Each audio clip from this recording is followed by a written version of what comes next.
नमस्कार दोस्तों, मैं हूं ममता तिवारी और आप सभी का स्वागत करती हूं मेरे चैनल ममताज वे में। कैसे हैं आप सब, तो ये बताने के लिए कमेंट बॉक्स में हर हर महादेव हमेशा की तरह ज़रूर लिखिए।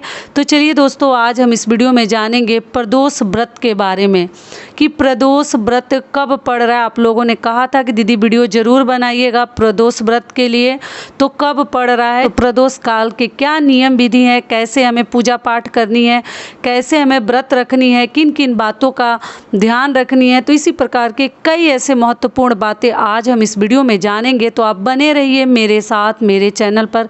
अगर आपको मेरा वीडियो पसंद आता है तो प्लीज़ आप मेरे चैनल को सब्सक्राइब कर दीजिएगा, बेल आइकन को प्रेस कर दीजिएगा, जिससे मेरे वीडियो के नए नोटिफिकेशन आप सभी के पास सबसे पहले पहुँचे। तो चलिए शुरू करते हैं। तो सावन का महीना पावन और पवित्र महीना है, जो कि आप लोगों को ये बात पूरी तरीके से मालूम हो गई होगी और कंठस्थ हो गई होगी। और इस महीने में प्रदोष का व्रत जो है कब पड़ रहा है, तो प्रदोष का व्रत आपको मैं बता दूं कि देखिए, सोना में सुहागा हो गया है।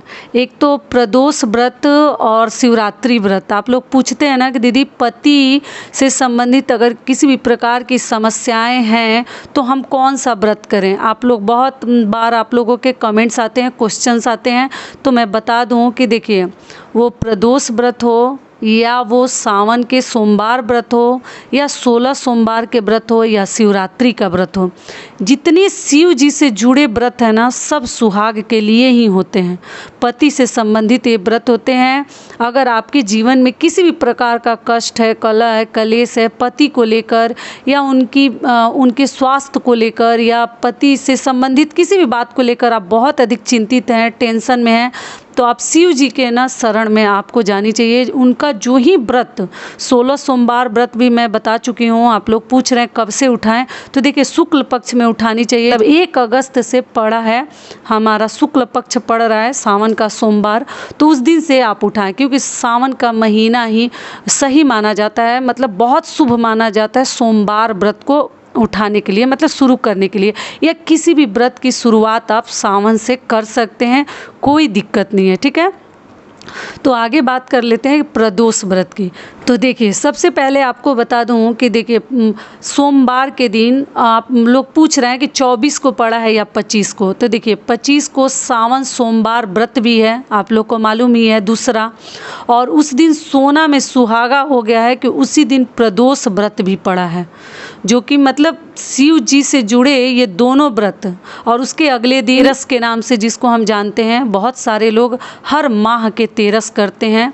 पति के लिए ही किया जाता है, सुहाग के लिए किया जाता है, संतान के लिए भी किया जाता है, लेकिन अधिकतर पति के लिए ही महिलाएं करती हैं हर माह के मासिक शिवरात्रि। ठीक है, तो वो 26 को पड़ रहा है, लेकिन 25 को हमारा जो है प्रदोष व्रत पड़ रहा है, सावन के सोमवार के व्रत के दिन।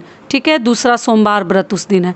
तो देखिए, अगर आप लोग व्रत रखते हैं तो आपको 2-2 व्रतों का लाभ मिलेगा। और पूजा पाठ सावन में कैसे करनी है और शिव जी के पूजा में क्या क्या चाहिए, मैं वीडियो बना चुकी हूँ और डाल भी चुकी हूँ। कम से कम उतनी चीज़ें तो चाहिए ही, और उससे अधिक भी आप घी, दूध, हनी, मतलब जो चाहे ले सकते हैं, लेकिन साधारण विधि से कम चीज़ों में कैसे पूजा करें मैं बता चुकी हूँ, दिखा चुकी हूँ।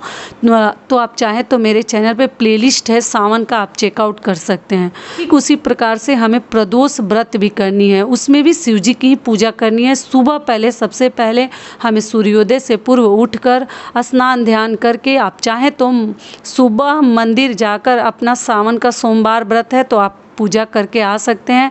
अगर नहीं कर सकते तो अपने घर में भी कर सकते हैं।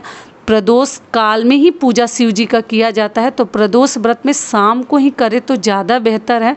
लेकिन मान लीजिए कि सुबह बिना पूजा किए हम कैसे कुछ मुंह में डालेंगे, अनाज पानी चाय नाश्ता जो ही करेंगे, फल फलहार तो हम कैसे करेंगे, तो इसलिए सुबह भी छोटी सी पूजा कर लीजिए। और सावन का सोमवार है तो अच्छे से पूजा कर लीजिए, और हो सके तो रात में भी प्रदोष काल में भी कुछ भी भोग बना लीजिए भगवान के लिए और चढ़ाकर शिव जी की पूजा प्रदोष काल में संध्या के समय ही किया जाता है, तो आप चाहें तो कर सकते हैं। ठीक है, और करने के बाद आप आरती ज़रूर कर लीजिएगा और भगवान को ना चंदन, जो कि मैं बता चुकी हूँ, सफ़ेद चंदन या पीला चंदन। आप लोग पूछते हैं किस रंग का दीदी चंदन लगाएं शिव जी को, तो आप पीला सफ़ेद कोई भी चंदन ले सकती हैं और अच्छे से विधि विधान से पूजा कीजिए। पति के लिए मंदिर जाती हैं तो भी चंदन लाकर उनको लगाइए। अगर घर में पूजा करती हैं फिर तो भी आप शिव जी को लगाया हुआ चंदन जरूर उनके सर के मतलब माथे पर तिलक लगाइए अपने पति के लिए, जितने सोमवार व्रत रखेंगे। और ये सोमवार व्रत तो और भी खास है दूसरा वाला, क्योंकि उस दिन प्रदोष व्रत भी है। ठीक है, मासिक प्रदोष व्रत लोग तो पूरे महीने में मतलब पूरे माह के करते हैं प्रदोष व्रत, शिवरात्रि व्रत। तो इस प्रकार से करनी है। अगर आप लोग नहीं भी करते हैं तो आप लोग देख लीजिए, उस दिन दोनों व्रत का लाभ आपको मिल जाएगा। 25 को पड़ा है, ठीक है, 24-25 में कन्फ्यूजन है, लेकिन 25 को ही सावन सोमवार व्रत के दिन ही आपको प्रदोष व्रत रखनी है। स्क्रीन पे मैं फ़ोटो डाल दूंगी, आप लोग चेकआउट कर लीजिएगा कब से कब तक है, लेकिन शाम को ही हो सके तो पूजा करें। जो प्रदोष का व्रत रखते हैं उनको मालूम होगा, ठीक है, जो हर माह में करते हैं। तो इस प्रकार से करनी है। फिर रह गई फलाहार की बातें, तो देखिए मैं तो आपको बता चुकी हूँ ना कि सावन सोमवार का व्रत हो या शिवरात्रि का व्रत हो या प्रदोष का व्रत हो, शिव जी के व्रत में अगर अनाज ना खाएं तो इससे सुंदर तो कुछ होता ही नहीं है। फल पे, पानी पे, चाय, जूस, इन सभी चीज़ों का सेवन करें, लेकिन आपको अनाज नहीं खानी चाहिए। लेकिन मान लीजिए कई ऐसे लोग हैं, मैं बता चुकी हूँ कि उनको प्रॉब्लम है चीनी से, फिर मतलब वो रह नहीं सकते, कुछ ऐसी समस्या है, तो आप अनाज खा सकते हैं एक समय, शाम के समय ही खाएं। सुबह में कभी अनाज मुंह में ना डालें। शाम के समय ही जो ही आप फलाहार बनाते हैं पहले भगवान को भोग लगा लीजिए, उसके बाद वही प्रसाद आप ग्रहण करें, घर के लोगों को वितरण करें। और वितरित करने के बाद आप चाहें तो सबसे पहले अपने प्लेट से, अपने थाली से जो ही आप फलाहार करने बैठे थोड़ा सा निकाल कर रख दीजिए। अगर उस समय आपको गौ माता नहीं मिलती है, चिड़िया नहीं मिलती, तो अगले दिन दे दीजिएगा, लेकिन थोड़ा सा अग्रासन निकाल कर रख देनी चाहिए। प्रदोष व्रत में यही नियम है, ठीक है। निकाल के रखने के बाद अगर कोई मान लीजिए नहीं निकाल सकते, कुछ नहीं मिलेगा आपको देने के लिए, तो किसी बच्चे के हाथ पर भी सबसे पहले किसी बच्चे को हाथ में दे दीजिए प्लेट में करके अपना भोजन, उसके बाद ही आपको फलाहार करनी चाहिए, ठीक है, जो ही बनाई है। लेकिन कोशिश करें कि फल पे ही करें तो ज़्यादा बेहतर है। और जो हर माह के करते हैं उनको तो मालूम है कि वो कैसे संकल्प लिए हैं, तो वो तो समझ रहे हैं कि हमें कैसे करनी है।